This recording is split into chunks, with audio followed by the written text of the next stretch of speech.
Hello. Today I will be talking about the concept of carbon offsets. So, what exactly is the issue that the world is facing? The issue is that there is excess carbon in the atmosphere, issue that we are all very familiar with. I've provided a graph that could help better visualize it and put it into perspective and build off of prior knowledge. We can see on the graph that the carbon emissions have increased dramatically around the 1950s, 1960s era, which is indicative of the third industrial revolution. So you can kind of see here that the rate of change increases dramatically, increases much faster at the base of the 1950 area, and it increases much faster than it did previously. So the carbon is a GHG naturally, which traps the sun's heat and warms the atmosphere. So basically, carbon is rising and it's bad because it's warming our atmosphere. I know the issue is something that we are very familiar with, but I thought that it would be necessary to graze it over. And you'll see why. So now, in order to combat the issue of carbon emissions, someone introduced this concept of carbon offsets. So what happens in this concept is that companies and corporations that release carbon send funds either to carbon offset platforms that are abroad or domestic. And these platforms are very sustainable because the money is going towards sustainable practices. These practices can include something as simple as afforestation or optimizing flight patterns so planes don't emit carbon unnecessarily, or something as complex and complicated as anaerobic digesters, which I will get into later. So when companies send funds over to these platforms, they receive carbon credits, which allow them to emit more carbon. The conversion factor is 1 carbon credit equals 1 metric ton of carbon produced. And so that's basically where the concept of carbon neutrality comes into play. The platforms, the carbon offset platforms, decrease carbon, for example, by enhancing sinks through afforestation, and the companies emit GHGs through their production of goods. So as I mentioned before, companies receive carbon credits. There's this website that tracks the transactions between corporations and like the geographic locations of the platforms. So as you can see here, Chevron is the corporation that's sending money over to Colombia. So Colombia basically sent them 5.822 M carbon credits, and then it's in the millions. And then they also received $6 million, and they've sent a total of 5.845 million.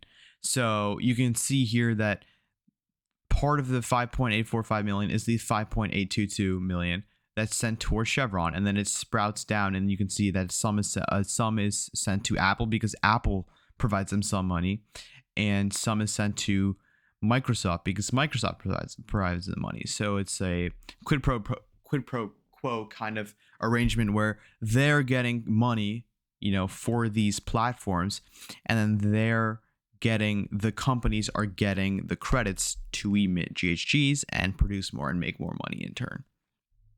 So I don't know if you noticed, but there is somewhat of a variety of, HEDC, LEDCs.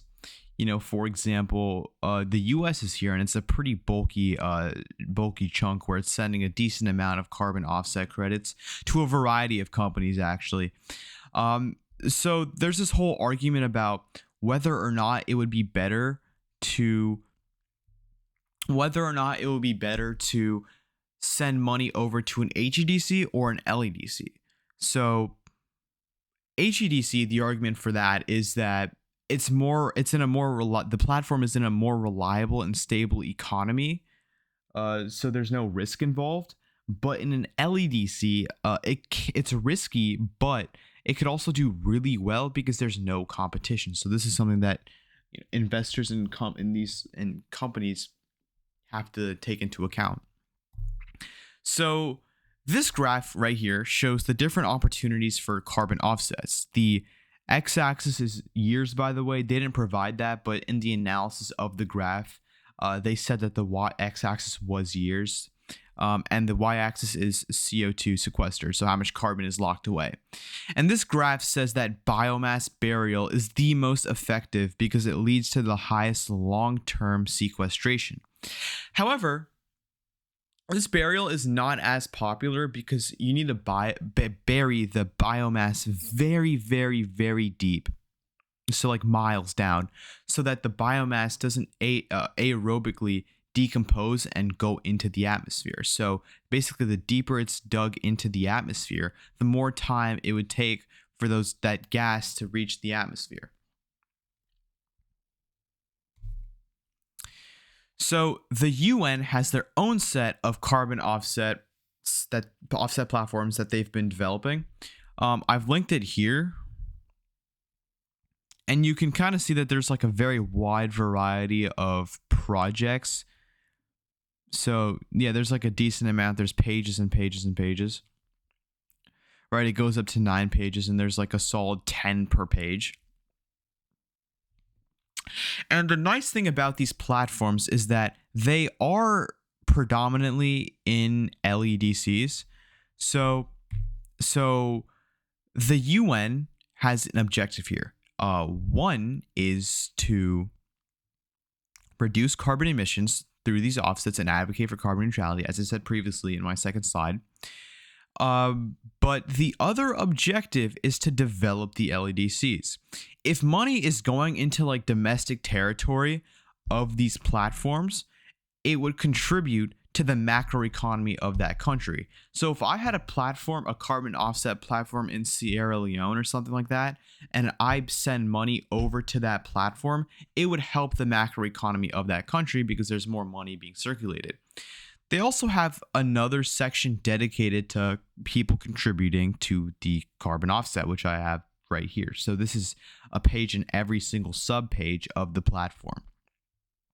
So you can kind of see like there's like a checkout and that whole payment transaction kind of thing. So I've chosen one platform that I think is very interesting. I've chosen to explain this one, and you'll see why. So there's this ethanol distillery in Cambodia. And in order to make the distillery more sustainable, the UN proposed to add in an anaerobic digester. So now what happens is that organic waste comes out of the distillery and goes, so waste up here, as you can see right here, and then goes into the anaerobic digester. And this produces biogas. The biogas gets burnt, which produces steam.